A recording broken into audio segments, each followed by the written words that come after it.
परसाई जी। हाँ, मैं भोलाराम का जीव बोल रहा हूँ। मैंने आपको पहचान लिया। भला ऐसा कौन सा साहित्य प्रेमी है जो आपको ना जानता हो? आप 22 अगस्त 1924 को मध्य प्रदेश के होशंगाबाद जिले के छोटे से ग्राम जमानी में जमाने भर की चिंता करने और खबर लेने के लिए अवतरित हुए थे। परसाई जी, हमें मालूम है आपका जन्म मध्यम वर्गीय परिवार में हुआ था। आपका बचपन भय, निराशा और गर्दिश में गुजरा था। 5 भाई बहनों में आप सबसे बड़े थे। मां की मृत्यु के समय छोटे भाई बहन तो अबोध ही थे। आप बहुत ही कम उम्र में ही मृत्यु के अर्थ को समझ लिया था। मां की मृत्यु के बाद आपके पिता के जीवन में केवल निराशा, चिंता और निष्क्रियता ही शेष रह गई थी। कहा जा सकता है कि पारिवारिक त्रासदी ने आपको अल्प वय में ही पूरे समाज को समझने की जिज्ञासा प्रदान की। विपरीत परिस्थितियां चुनौतियां बनकर उद्दीपन का कार्य जो करती हैं। 18 वर्ष की आयु में वन विभाग में आपने नौकरी कर ली, फिर उसे छोड़कर यत्र तत्र मास्टरी करते हुए नागपुर विश्वविद्यालय से हिंदी में एमए की उपाधि प्राप्त की। परसाई जी, वैसे तो आप ऊपर से संतुलित दिखते थे, पर भीतर ही भीतर असीम पीड़ाओं को पालते थे। इसीलिए तो उस दिन आपकी लेखनी से निकला था, चूहों ने ही नहीं, मनुष्यनुमा बिच्छुओं और सांपों ने भी मुझे बहुत काटा था, पर जहर मोहरा तो मुझे पहले से ही मिल गया था। विषस्य विषम औषधम, अर्थात विष ही विष की औषधि है। मेरे लेखक, आप सुलझे हुए जीवन दर्शन के मालिक हैं। आपकी लेखनी की विशेषता केवल मनोविनोद या परिहास ही नहीं, बल्कि सभी रचनाओं के पीछे एक साफ सुलझी हुई वैज्ञानिक जीवन दृष्टि भी है। वस्तुतः आपकी लेखन की शुरुआत ही मानवीय एहसास और मानवीय संबंधों की खोज से प्रारंभ हुई थी। जब हम आपके 36 वर्षों के दीर्घकालिक रचनाओं पर दृष्टिपात करते हैं तो स्पष्ट होता है कि आपकी रचनाओं में इस देश में रहने वाले करोड़ों साधारण जनों की आशा, आकांक्षाएं, जीवन संघर्ष और संभावनाएं व्यक्त हुई हैं। आपने बेचारा कॉमन मैन की जिंदगी को बहुत करीब से देखा और कॉमन मैन की तरह अपनी जिंदगी को जिया। जिंदगी ऐसी कि जिसमें संघर्ष के साथ अभाव और अभाव के साथ संपूर्ण युग की बौद्धिक समझ थी।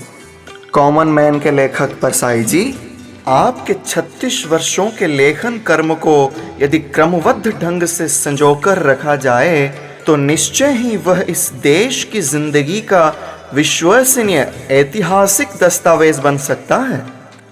आपकी रचनाओं में जहां जनसाधारण से लेकर बड़े बड़े राजनेता, प्रशासक, बुद्धिजीवी, मध्यम वर्गीय, अध्यापक, डॉक्टर, वकील, बड़े बड़े राष्ट्रनायक, पदललुप राजनीतिज्ञ, साहूकार, जमाखोरी, पूंजीपति, जन आंदोलन, युवा आक्रोश, सांप्रदायिक दंगे और इन सब से बेखबर बेचारा कॉमन मैन सभी एक साथ मिल जाएंगे। आपके सामने से गुजरता हुआ समय और संसार आपकी रचनाओं में हाजिरी दे रहा है। परसाई जी, आप व्यंग विधा के महान रचनाकार हैं। व्यंग में विजयी भाव होता है। आपको सर्वहरा वर्ग की जीत पर पूर्ण विश्वास है, जो विश्वास आपको मार्क्सवाद से मिला है। पैने व्यंग की प्रहारात्मक औजार से नावक की तीर की भांति अपने समय के जनशत्रुओं तथा व्यक्ति और समाज के नैतिक दोषों पर मार्मिक प्रहार किया है आपने। आपको पूर्ण विश्वास है कि एक दिन क्रांति होगी ही होगी। आप लिखते हैं, ठुकराई धूल आंधी की राह देखती है जब वह सिर पर चढ़ सके।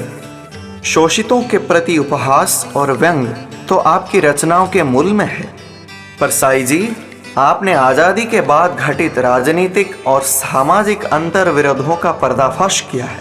भावुक आज़ादी और देश प्रेम के नीचे पलने वाले भ्रष्टाचार, पदलोलुपता और स्वार्थ तथा सामाजिक और राजनीतिक पाखंडों के हथकंडों के चित्र साधारण जन को दिखाने में सफल रहे।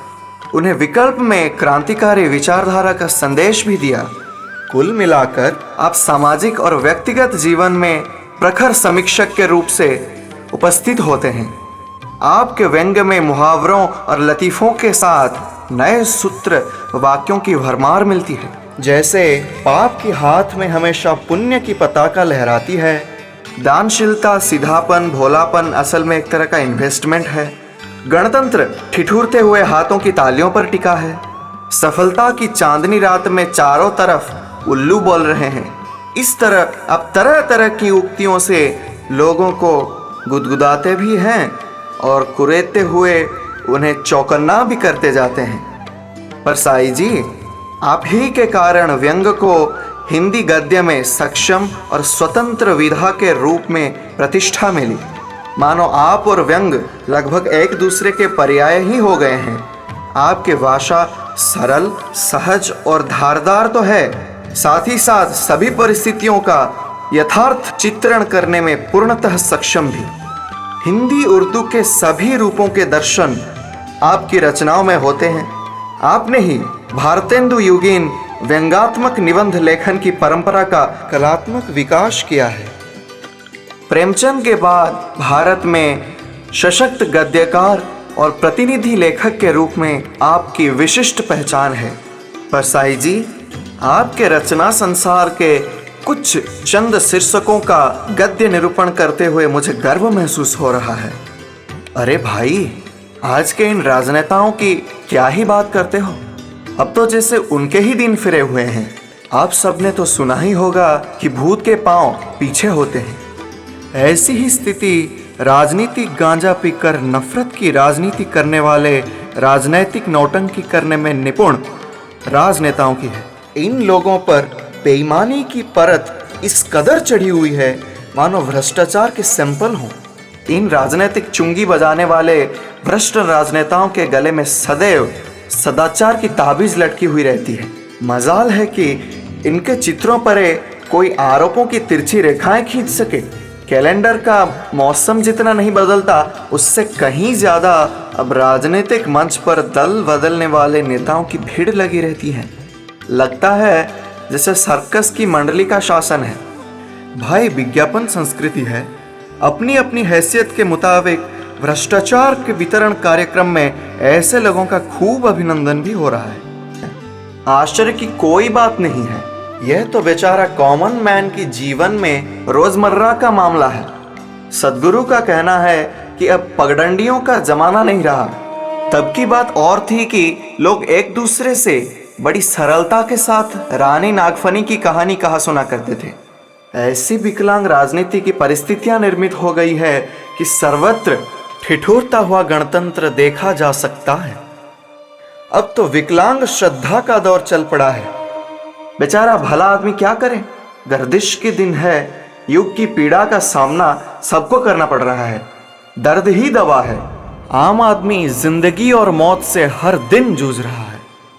सेवा का शौक पालने वाला और अनुशासन में न्याय का दरवाजा खटखटाने वाला होनहार कहीं खो गया है। कहाँ है भारत भाग्य विधाता? देशभक्ति का पॉलिश चुनाव के ये अनंत आशावान अपनी अपनी बीमारी लेकर वैष्णव की फिसलन की तरह फिसल रहे हैं। सुजलांग सुफलांग वाले इस देश में गेहूं का सुख कहाँ है? अन्न की मौत हो गई है। बेचारी जनता को भीतर का घाव दिन रात साल रहा है। भूख के स्वर बधिर मुख्यमंत्री के पास नहीं पहुंच रहा है। लोग इतनी सी बात नहीं समझ पा रहे हैं कि ये सब अपना पराया केवल पैसों का खेल है, नाम मात्र का समाजवाद है। अब तो आम लोगों में मूल्यों का विघटन इस कदर हो गया है कि किसी में इतनी हिम्मत नहीं कि ईमानदारी और सच्चाई रूपी सागर की तट की खोज कर सके।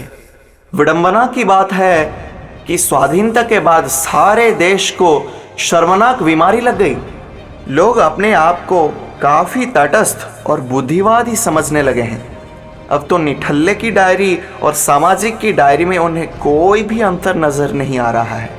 सांप्रतिक समाज में दो नाक वाले लोग और एक के भीतर दो आदमी का चारित्रिक लवादा ओढ़े लोगों की संख्या बढ़ती जा रही है। भेड़े और भड़िए का सहज अंतर मिटता जा रहा है। और तो और इस देश की जनता को तो देखिए, नेताओं के इशारे पर वे भी हंसते हैं, रोते हैं। मेरे इस देश की राजनीतिक दुर्दशा और शोषित जनता की दयनीय स्थिति को देखकर मैं भ्रष्ट नेताओं को खुली चुनौती देता हूँ और डंके की चोट पर कहता हूँ कि तुम लोगों से परसाई जी की तरह शिकायत मुझे भी है। अंत में देशवासियों के नाम संदेश में मेरे सद्गुरु का कहना है, सुनो भाई साधो, इतना सब होने के बाद भी सबके प्रति हमारी यही कहना है, सबको सम्मति दे भगवान, सबको सम्मति दे भगवान।